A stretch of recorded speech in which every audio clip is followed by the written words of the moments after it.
Cassette.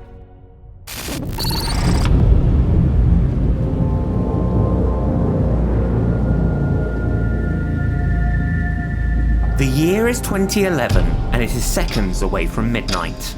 In a high-rise Hilton hotel in Melbourne, Australia, a man was sitting alone on the bed with his head in his hands. Littered around him on the floor was loose banknotes and bottles of alcohol from the several nights of partying that had gone on in this very room over the last few days. The man sitting on the bed had developed a serious eye twitch over the last few months and was covered in sweat, trying to calm himself down as best he could, having just woken up from a nightmare of police breaking down the door to arrest him on the spot. The man truly believed that this nightmare would manifest itself at any moment. The man had been thinking about this for quite some time now, and finally it seemed that the time had come to end what he'd been doing for the past 3 years. After a while of coming to his senses, he makes a call to his friends to come meet him in the hotel room, the very friends that he had entrusted to help with his operation that he had been running. He told them that he was done, and the fun had to end at some point. Pulling out his laptop, he logged into his internet banking and told them to transfer any money they wanted,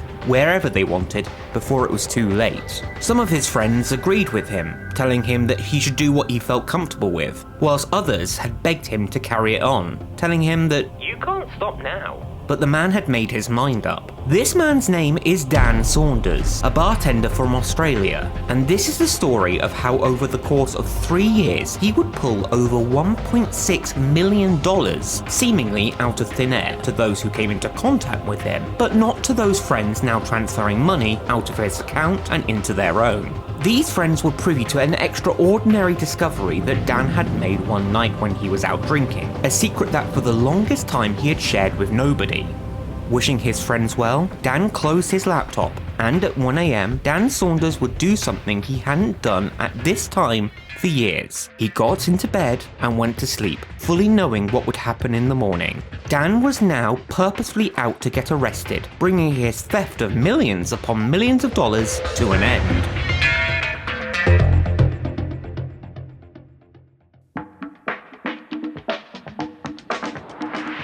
Well, in this world of instant everything, everybody's familiar with instant coffee in little packets, instant tea in little bags, but perhaps the nicest thing of all is this recent innovation by the commercial banking company of Sydney. It's a little card that brings you instant cash. Without love in your heart,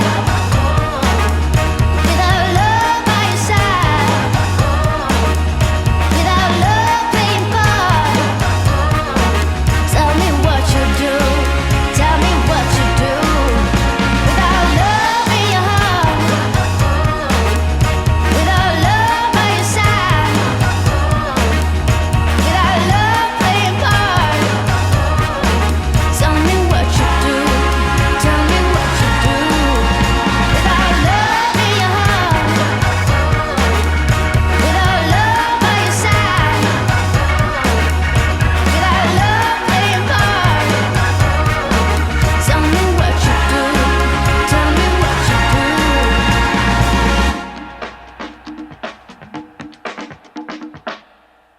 Dan's life wasn't always like this, you see.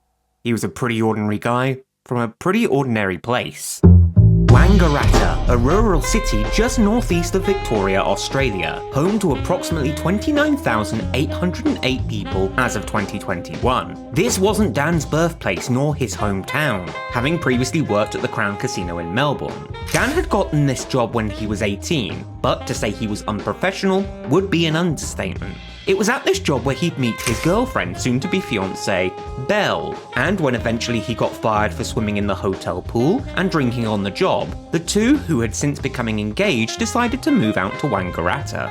You see, Belle's family lived in Wangaratta, and the two of them decided to begin saving for a house together, as they didn't currently live together at the time. So, to bring in savings, she worked as a Christian teacher owing to her heavy religious upbringing. And Dan worked a stint at Nando's and eventually progressed into being a barman at the West Side Tavern in Wangaratta. Dan himself stated in later interviews that the West Side Tavern wasn't insanely popular by any stretch, but it had a few regulars and work was steady. Dan was a bit of a social animal, you see, and loved going out at night after work. This particular Tuesday night where we start our story, him and his best friend Mark went out drinking at the local Bull's Head Hotel. The drinks and conversation was flowing until it was Dan's turn to buy a round. Stumbling up to the bar, he realised that he had run out of cash. Excusing himself to Mark, he exited the bar to go and find an ATM, and across the street, he saw it.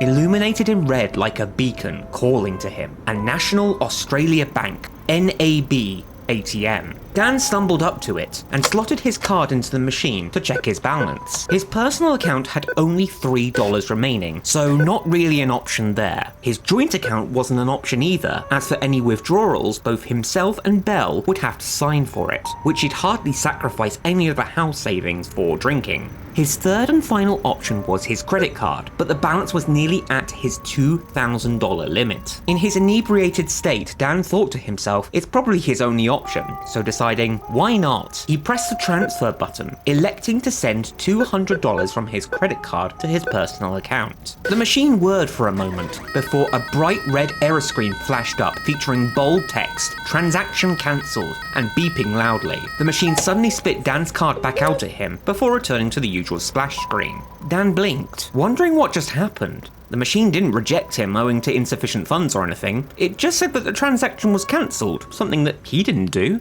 He pushed his card back into the machine and checked his account balance. This time, however, his personal account showed, in place of the monetary figure, balance unavailable at this time. Dan looked at this for a few seconds, wondering what it meant.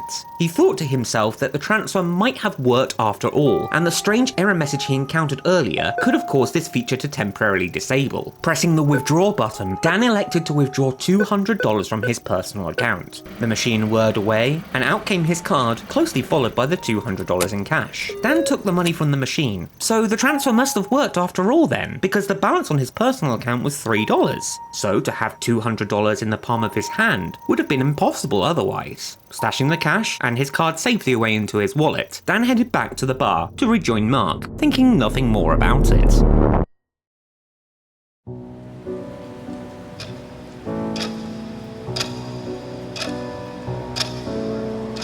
The night continued to stretch on, with drinks continuing to flow. Eventually, at 10 to 1 in the morning, with the bar closing, Dan and Mark gave each other their fond farewell and head out into the pouring rain to head home. Dan walking down the street heading the 1.3 kilometers home, already soaked through to the skin, thought back briefly to that ATM earlier in the night. Dan asked himself what that strange error message could have meant and why he was suddenly unable to see his account balance. Question after question was swirling around his head when suddenly a familiar red glow caught his eye. It was that same NAB ATM from earlier that night. Slightly recessed into the bank's wall, the machine was surrounded by an alcove, with the patch in front of it obscured from the rain. Dan ducked out of the downpour and elected to wait a little while until the rain subsided. Dan had withdrawn more money than he needed at this point and still had around $60 from the $200 that he'd withdrawn earlier, and yet curiosity got the better of him. Dan decided to push his card back into the machine, entered his 4-digit PIN code, and requested the balance of his personal account. The machine whirred.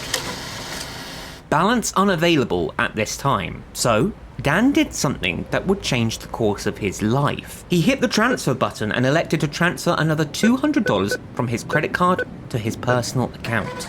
More whirring, and then a sudden loud beep. Transaction cancelled, with Dan's card ejected out of the card slot. Dan pushed it back in and tried to withdraw the money. More whirring, sounding almost like a drum roll. It worked. Dan stares dumbfounded at the money, pulling it out. So he does it again. Card in, 4-digit PIN, transfer, credit card to personal account, $400, red screen, card out, card in, withdraw $400, and the cash comes out. So he tries it again. $600, it works. $800, it works. Dan is standing in the pouring rain holding in his hands $1,940 in cash. In a single night, Dan has managed to withdraw $2,000 from his credit card, the entire limit of it, from a card that was already nearly at its limit. There was certainly no way that his credit card was authorizing his withdrawals, so what on earth was going on? At this moment, the rain stopped. Stuffing the banknotes into his wallet, he walked the rest of the way home, head lost in drunken thought.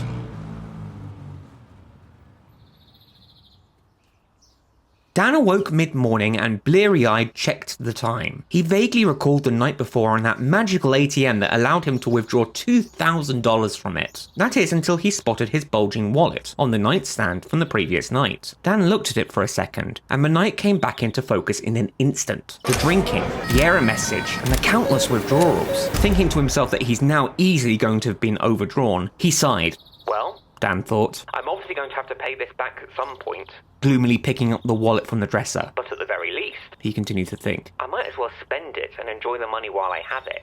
So that's what he did. Dan decided to set some of the money aside for a new fridge and to treat Belle to a nice dinner. The rest of the money he pocketed to take to work with him, as he had an idea of what to do with it. Dan was working the 3 p.m. shift, so after having a shower, donning his uniform and grabbing lunch, he headed into Wangaratta to start his shift. Dan's workplace, the Westside Tavern, had a TAB inside of it. TAB is one of Australia's largest gambling companies, and being inside a bar, it allowed punters to drink and bet on horse racing. Dan thought to himself it might be a fun idea to use the remaining money to bet on horse races, to win back the money for the fridge and his meal out with Belle, plus a little extra profit. Dan knew a few people from his previous job who had gotten into horse racing, so he'd get the inside scoop on which horses were the most raceworthy.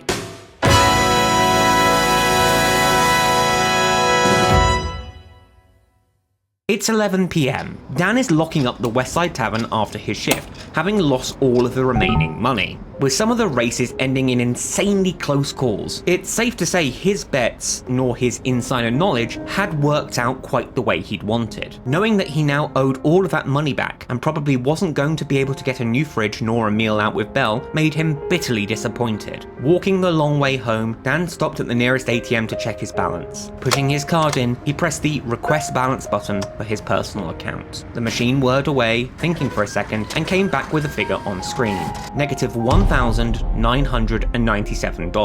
It was as Dan expected. He had $3 in that account, but after transferring the $2,000 into his account, things seemed to have reversed themselves, putting his account into debt. Nervously, he checked his credit card balance, and his heart skipped a beat. The balance was the exact same as had been that night that he discovered the elusive NAB ATM, near its limit of $2,000. With absolutely no record of the transfers whatsoever. Dan didn't know it yet, but he'd inadvertently checked his balance an entire 24 hours between this very moment and when he initially withdrew the $200 the night before, a fact that would soon become extremely important later on. Dan knew he had to try this ATM again, so a few nights later, at around midnight after locking up the Westside Tavern, Dan decided to take a little detour while heading home. Walking through the streets, Dan spotted the NAB ATM that started it all, in that alcove, almost enticing him to put his card in and give it a go. Dan thinks at this point that he has nothing else to lose, and so puts in his card into the slot and dials in his 4-digit PIN code.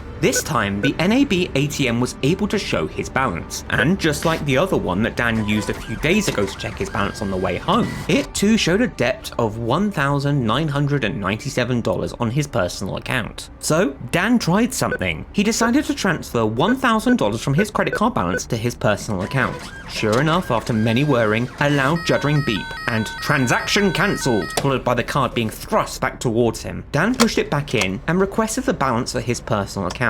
This time, however, something was different.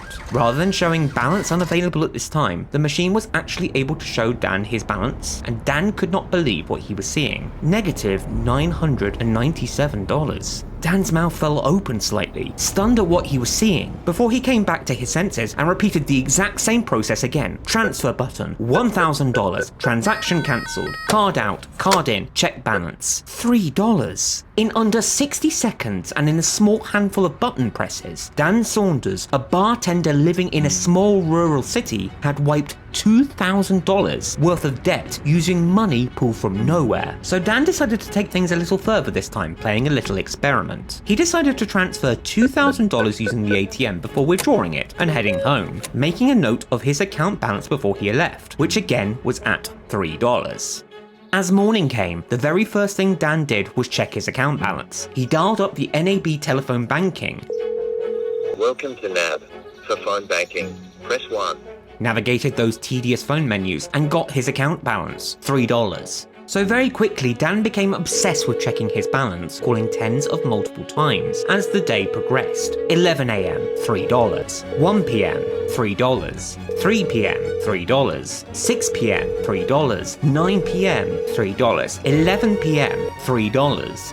At around 1 in the morning, Dan fell asleep after checking his balance for the last time, which was still $3. When he woke up the next day, he called again. Personal account balance, minus $3,997. And this is when Dan figured it out. Welcome to MAB. How may I help you today? As it would turn out, ATMs have a feature built into them called offline operations mode, where they would disconnect from the bank's ledger temporarily while the bank would log transactions for that day and stage them to be written 24 hours later. Once this 24-hour window had passed, around 3 to 5 a.m, the ATMs would reconnect to the network. Welcome to MAB. How may I help you today? With the previous day's staged transactions written to the ledger. What I mean in layman's terms is all Dan would need to do would be to make a transfer during the offline operations mode. Then he would have 24 hours to spend that money before coming back to the ATM the next night and transferring more money as a buffer to stop the account going into debt. So if he'd spent $20,000 and he transferred $40,000, 24 hours later the account would read $20,000. Essentially, Dan would learn that he could transfer up to 6 figures from his credit card to his personal account using this ATM. And the wildest thing is, that ATM in Wangaratta wasn't an isolated case. As Dan would soon figure out, this quirk affected every single National Australia Bank ATM nationwide.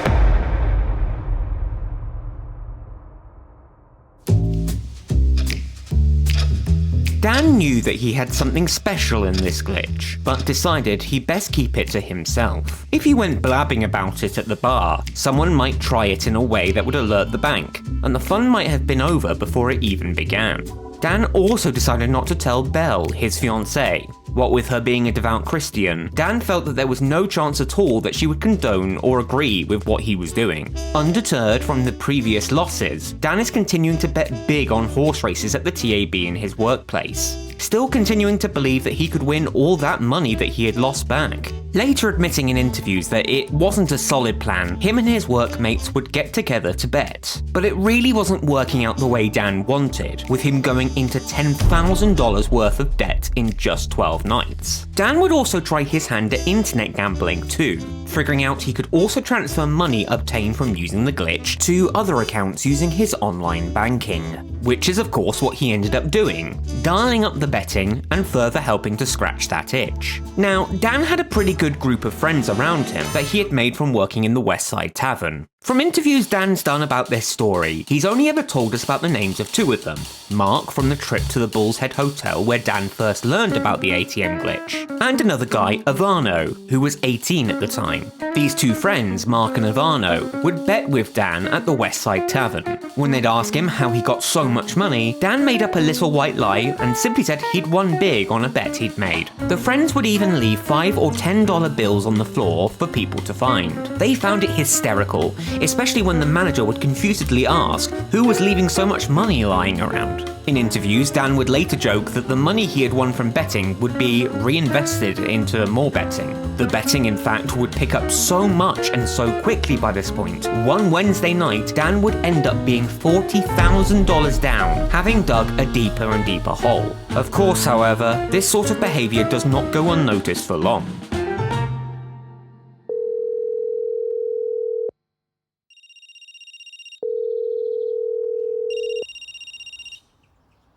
On the Thursday morning, the day after Dan had lost out 40 grand, he was awoken to the sound of his phone ringing. It was his manager, Paul, asking him to come into the office early. Dan gulped, knowing he had been caught. Reluctantly, Dan headed into the office where Paul was already on a conference call with a man called Greg from compliance at TAB Melbourne. The safe and the till have been checked. All the money is there, but we have all the evidence to say that you have been betting heavily behind the bar where you worked last night.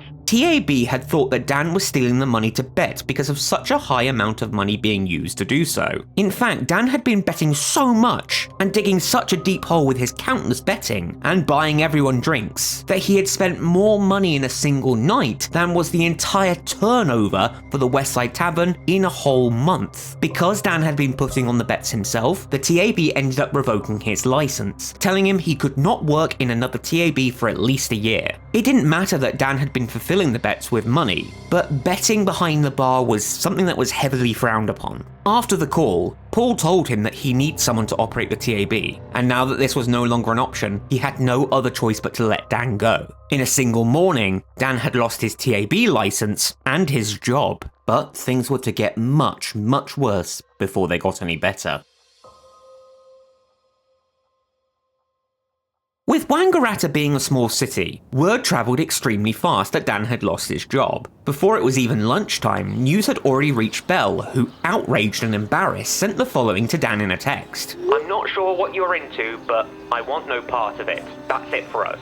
Dan was extremely hurt by this. He'd known Belle for 4 years, and the fact that she'd break up with him over text, not even giving Dan a chance to explain himself, nor wanting to hear his side of the story, was heartbreaking. In a single day, Dan had lost his job, his license, and his fiancée. The only good thing he had in his life at this point was his magic bank card.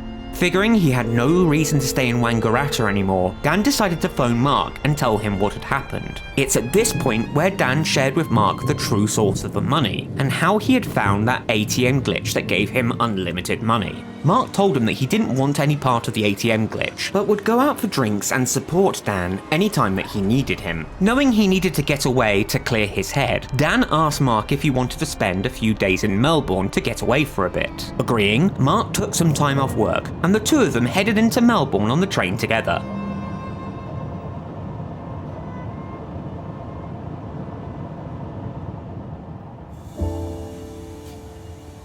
The train arrived at Southern Cross, Melbourne in the middle of the night, and the dishevelled and sweaty duo started looking for a place to stay. Arriving at the Crown Plaza, the security at the door took one look at them before claiming the place was full, not even bothering to open the door. So, walking down the road to the next place, they found the Crown Towers Hotel, which was $600 a night for a twin room, which they decided to take for a few nights. Getting into the room, Mark found a remote control on the table. Pressing the button, he stared in amazement as the electric blinds opened to show the sprawling metropolis that was Melbourne.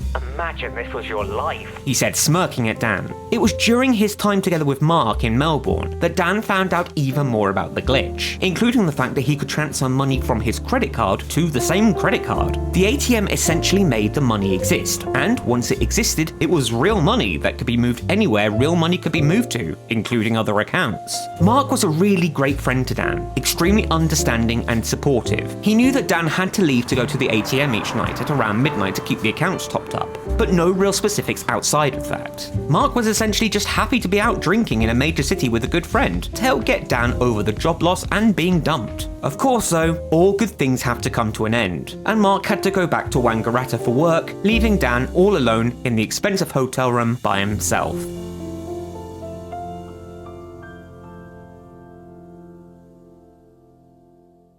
Dan had such a good time with Mark that he didn't want things to end so soon, so he decided to make a call using his phone to an old work friend from the Crown Casino. Some of the friends that Dan had, and still continues to have had their names redacted for the sake of their families and their careers in this story, so we'll be using the alias of Noah for this particular friend. Dan asked Noah to come visit him at the hotel, and to drop everything that he was doing to do so. Confused, Noah asked Dan if he was okay, as for such a strange request, something had to be the matter for Dan to ask him to leave on such a whim. Dan reassured him and just told him to come and see him as fast as he could. Not feeling much better about it, Noah decided to go along with it and dropped everything to come visit Dan at the Crown Towers Hotel. Arriving at 10 PM, Dan met with Noah in the bar, and the two of them had a beer and a bit of a catch-up. Noah had been waiting for a while to ask the question, and by this point he could no longer help himself. "So what did you want to talk to me about, Dan?" Dan told him that he had checked Noah into a hotel room already, and at midnight he wanted to take Noah somewhere to show him something. "Midnight? Yeah. Well, Dan, if you're buying the beers, I'll come with you at 12. So, at the stroke of midnight, Dan met Noah in the foyer, and the two of them walked to King Street, eventually stopping in front of the nearest NAB ATM. Dan pushed his card into the machine and dialed in his 4-digit PIN code. Dan pressed the request balance button, and after some whirring, the machine showed it to him. Personal account. $7,000. That's very impressive, Dan, said Noah. How did you get so much? Just watch, said Dan, smirking. Request balance. Credit card. Nearly $2,000 in debt. Confused, Noah watched intently. Thus far, what Dan was showing him made no sense. Dan then headed back to the menu and hit the transfer button and elected to transfer $50,000 from his credit card to his personal account. The machine whirred, and then of course, transaction cancelled before his card was ejected. Well, yeah, said Noah. You're nearly at the limit of that card, right? Of course it wouldn't work. Just watch, said Dan again, smirking even more, pushing the card back into the machine and typing his 4-digit PIN code in. Dan hit the request balance button again, and the air left Noah's lungs. Personal account, $57,000. What on earth? Said Noah. Do you want me to do it again? Says Dan. Yeah. Do it again, whispered Noah. So Dan did it again, transferring another 50 grand. Of course, the exact same thing that Dan expected happened again. Transaction cancelled and the card being ejected. Personal account, $107,000.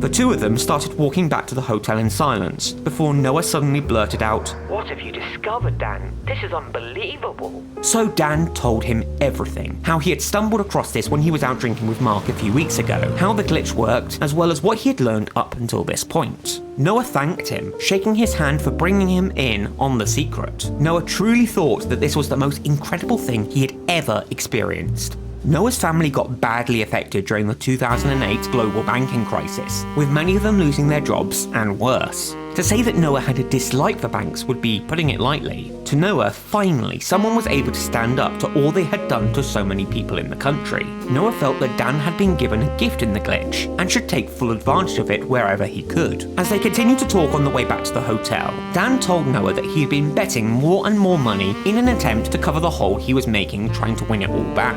Noah looked at Dan for a moment. Why do you need to bet for? You've discovered the Holy Grail. You found infinite money. Dan took a moment to think, and Noah of course was right. He was becoming addicted to gambling in a bad way, and Noah in a single sentence had knocked some sense into him. Dan could just magic money out of thin air, so what was the need to win it back?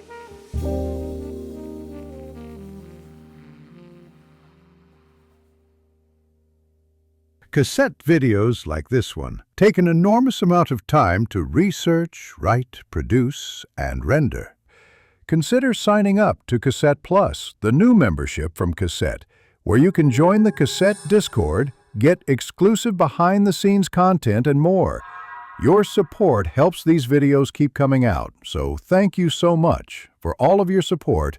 It means everything. After a few weeks, the pair decided to invite Ivano to come join in on the secret, and before long the trio were bar hopping, getting as many drinks as they wanted, going to strip clubs, buying people expensive gifts, eating dinner at fancy expensive restaurants, the works. The three of them decided that for things to continue, they should settle on a backstory and bring some order to the chaos. If anyone were to ask them what they did for a living, the tongue-in-cheek answer would of course be, "I work in finance." They'd also have regular war room style meetings in the hotel room, where they would get their stories straight. In fact, these meetings were so intense, weeks 5, 6, and 7 were mainly devoted to getting order to the chaos. Noah told Dan from the off to keep dialogue open with the bank where possible, as that way it would avoid suspicion on their side if suddenly he stopped answering the phone. In the coming weeks, Dan would become a modern-day Robin Hood-like figure. Wherever the group would get taxis places, he'd give the drivers $300, telling them to go home and rest for the rest of the evening. At bars and nightclubs, Dan once ended up paying for over 250 people's drinks for the entire night. Another night, when they were were out visiting a restaurant in Melbourne, Coco. Dan got chatting to a couple who wanted desperately to go to Hawaii for their honeymoon, but lacked the funds required in order to do so instead had settled to going to Queensland. During this time, Dan carried a Louis Vuitton duffel bag full of cash from the ATM. So he unzipped it and then and there gave the couple $20,000 to go to Hawaii. Dan also had learned at this point he didn't even need to withdraw money from the ATM anymore. You see, the ATM had a limit of $1,000 per card, but the bank itself,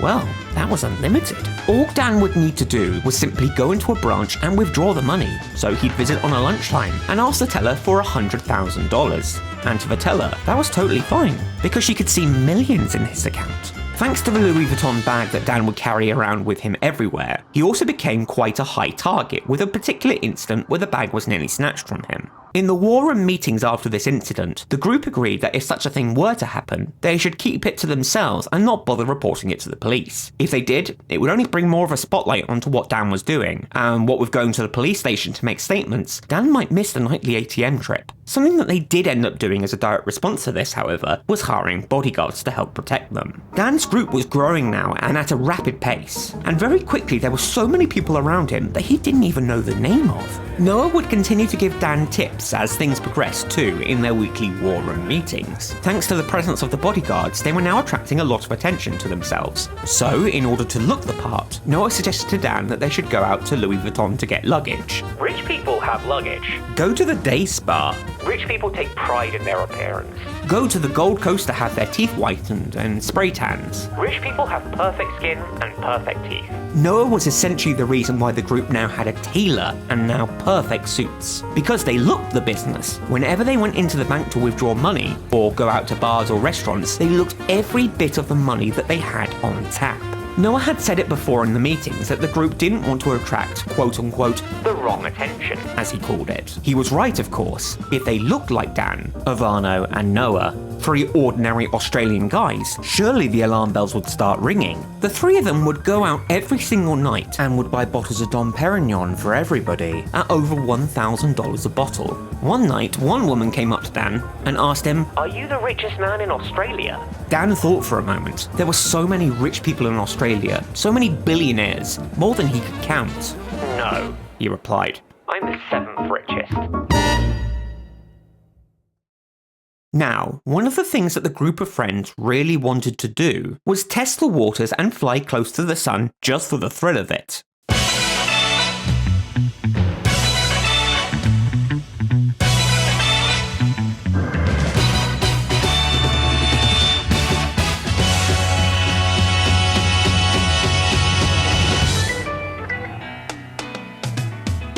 One of the places they loved to visit in Melbourne was a place called the Watermark Docklands. Located right along the waterfront, it was part of a complex that, funnily enough, around the corner, featured the head offices of the NAB. As a bit of a joke, they decided to draft up a poster using Dan's laptop for an NAB staff party at 8 PM at the Watermark Docklands bar. They stuck it at the bottom of the escalator in the NAB building, and when the day finally came, there were between 400 to 600 National Australia Bank employees swarming the place. Of course, Dan paid for everyone. And in the funniest twist of it all, Noah got up onto one of the tables and made a speech. "We'd just like to thank the NAB. They've been really good to us this year. Drink as much as you can." Which was met with thunderous cheers and applause. The group was paying NAB employees with money taken from the very place they work for. The bank, like it or not, was paying for its own party.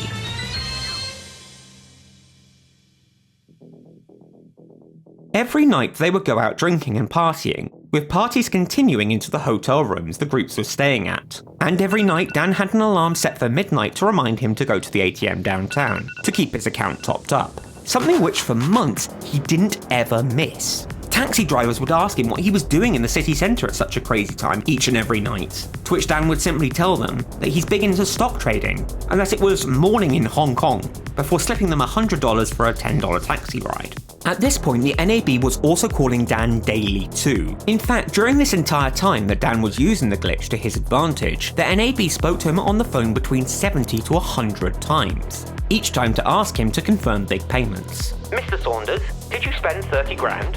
Mr. Saunders, did you spend 40 grand? Yeah, that was me. Thank you very much for confirming, Mr. Saunders. We're just looking after your security.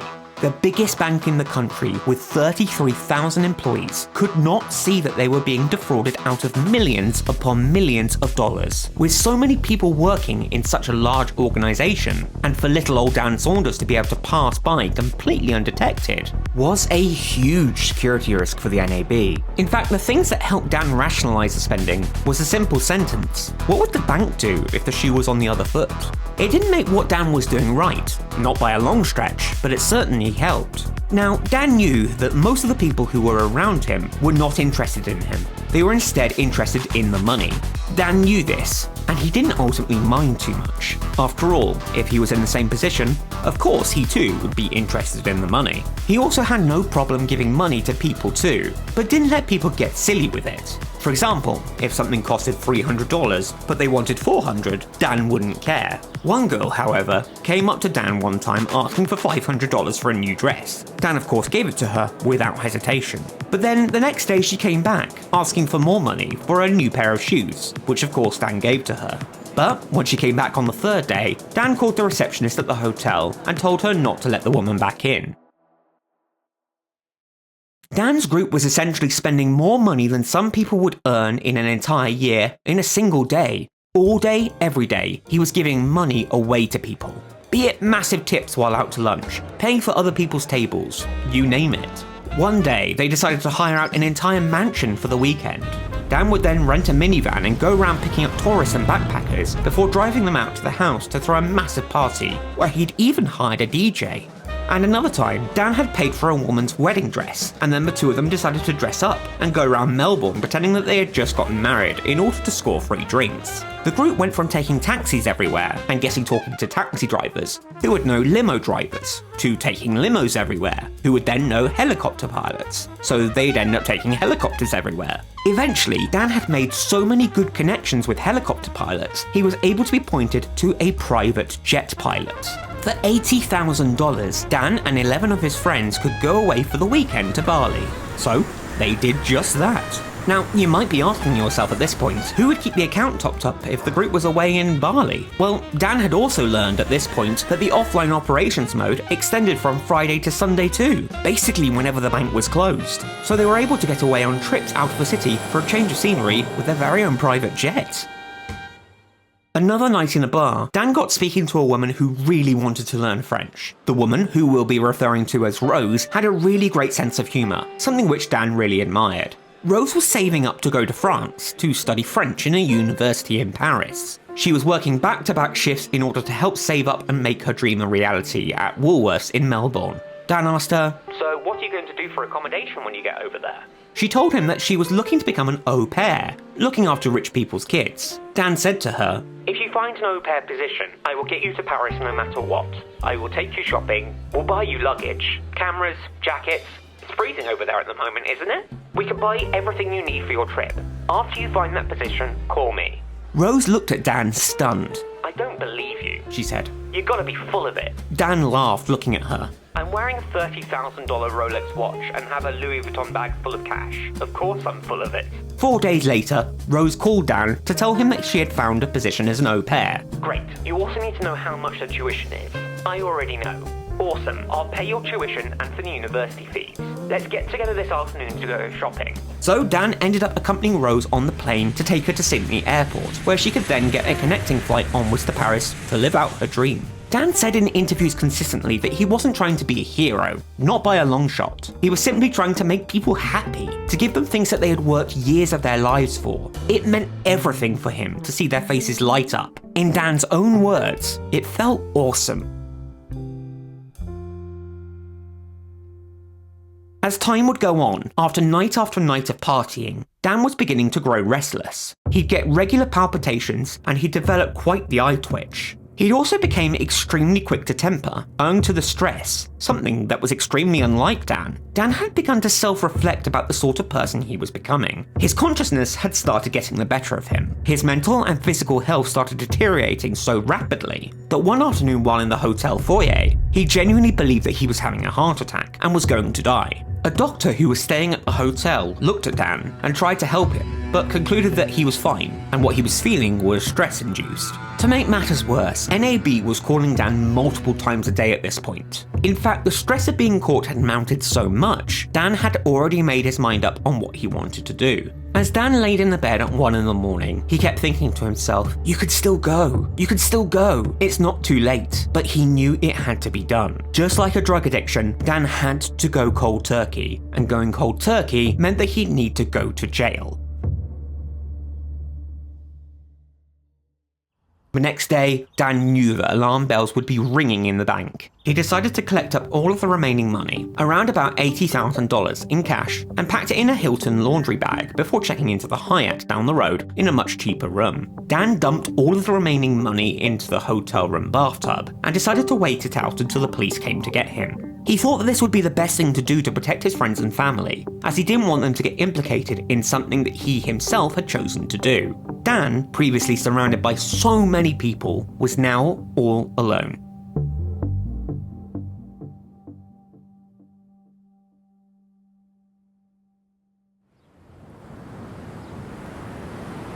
Months went past and Dan had heard from nobody, not the bank, nor the police. So sick of waiting, he decided to reach out to the bank himself. Dan knew he had to be arrested, but he actually sought out his own arrest. He just wanted it to be over, and he knew that he'd have to pay for what he had done. Arriving at the nearest NAB branch, he used the house phone to call the bank's main head office, and tells the first person he gets to that there has been some weird transactions on his account. After being passed around and around for about 20 minutes, and even longer on hold, he got transferred to a man called Bernie. Bernie, as Dan would explain in interviews, sounded like a strict principal with a mean streak about him. "We won't be giving you any more money, Mr. Saunders, and I'm pretty sure you know why." "Well, I didn't ask for more money, but what's going on with that?" "Well, it's a matter for the police now. Sorry's not going to cut it. You're going to jail, Mr. Saunders. You've ruined your life." A click, and the phone disconnected.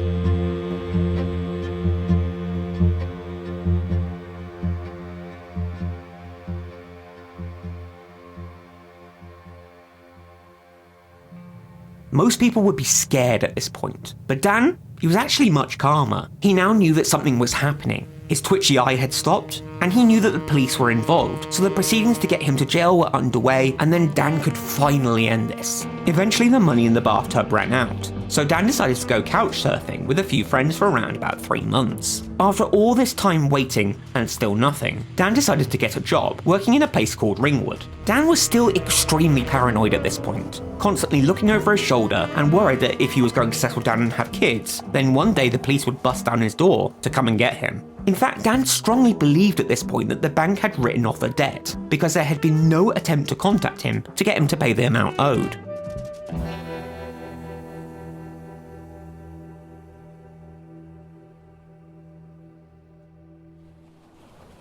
Years go by, and now it's 2014.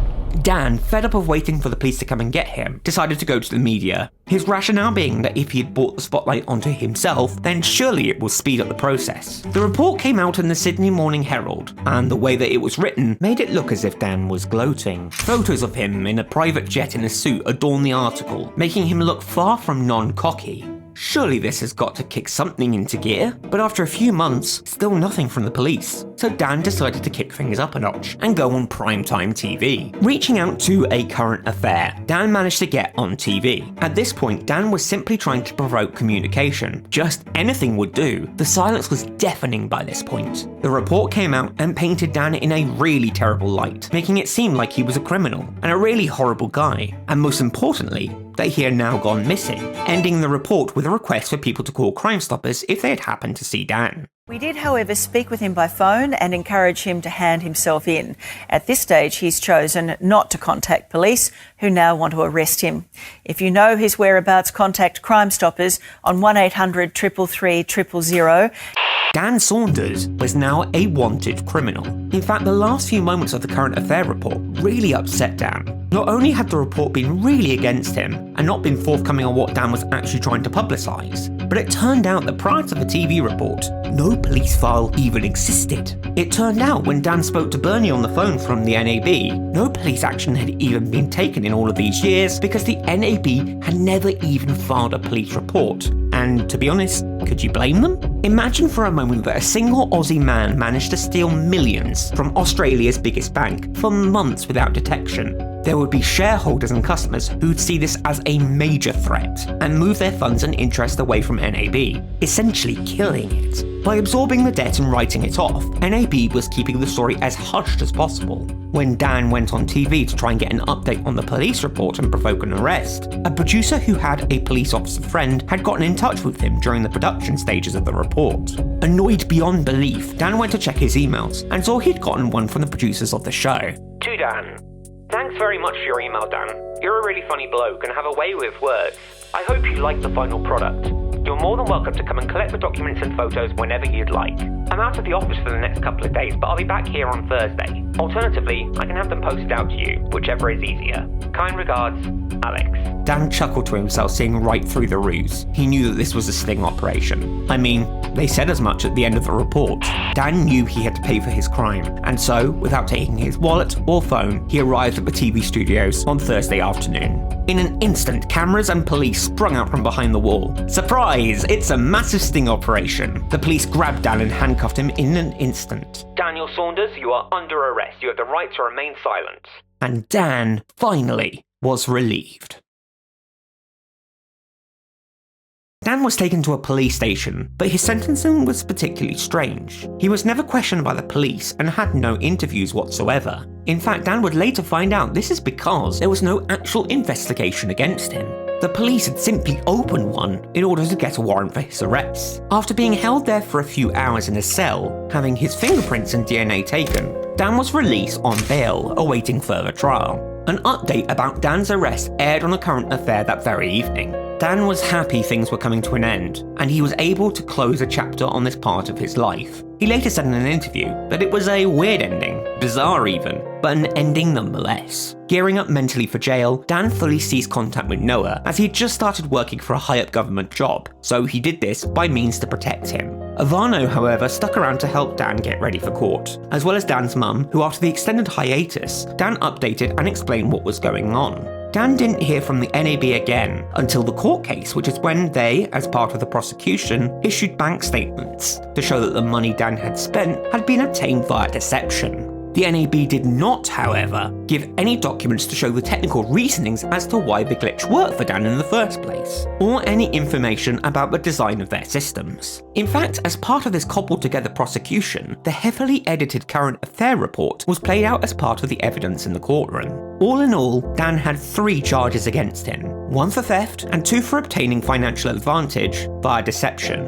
When it came to sentencing him, the judge couldn't actually fully understand how Dan had managed to pull it all off, sentencing Dan to the rather light 1 year in a maximum security jail, followed by an 18-month community corrections order. Dan also had to pay back $250,000 to the NAB by means of damages. Dan was finally free of what had been hanging over him and ready to do his time for the crime.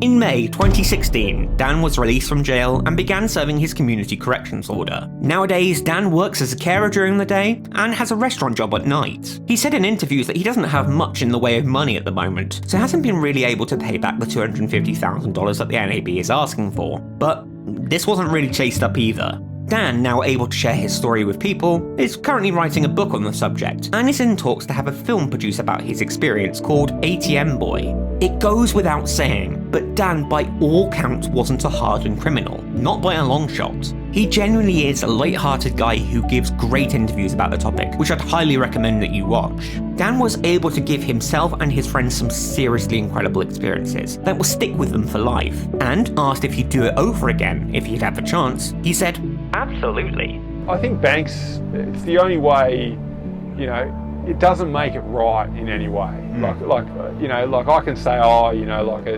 it's, I shouldn't have done it or whatever. It doesn't make it right that I did it, but it seems like it's the only way to get these big dogs. Mm-hmm. The only way to get them is to actually beat them at their own game. Yeah. Because they make the rules. Yeah. So Yeah, I mean, yeah, I was a bit on the fence at the start, but I was like, well, if you're gonna do it properly, and really, really have a crack at it.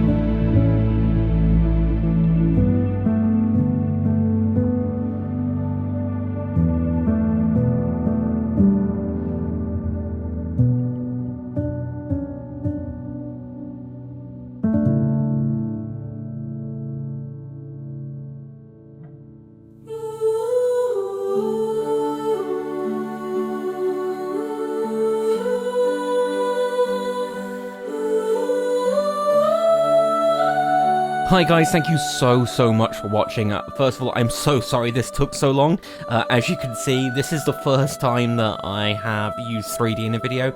It's because I spent the last year learning Blender. That has been an experience. Just want to say a big thank you to Nathan and Luke Langer, who have been showing me the ropes on 3D stuff. Huge support for you guys. Big love. Big thank you as well to Steve M4 as well, who's been helping me out with some of the 3D work as well, especially the Cassette logo, getting that made into 3D and all that stuff as well. Big thank you to Jay as well for the new Cassette intro. Really love it. I hope you guys love this video so much. Hopefully not as long until the next one. Really appreciate your patience between each video. They take so long to make, like you wouldn't believe. Like, this has been non-stop for over a year. Writing, researching, producing, all that stuff. So I just want to say thank you for being so patient and for all of your support. It genuinely does mean the world. If you want to see what's coming next, then please like, subscribe and comment. It really does make my day. I appreciate you all so much. Take care. Bye-bye.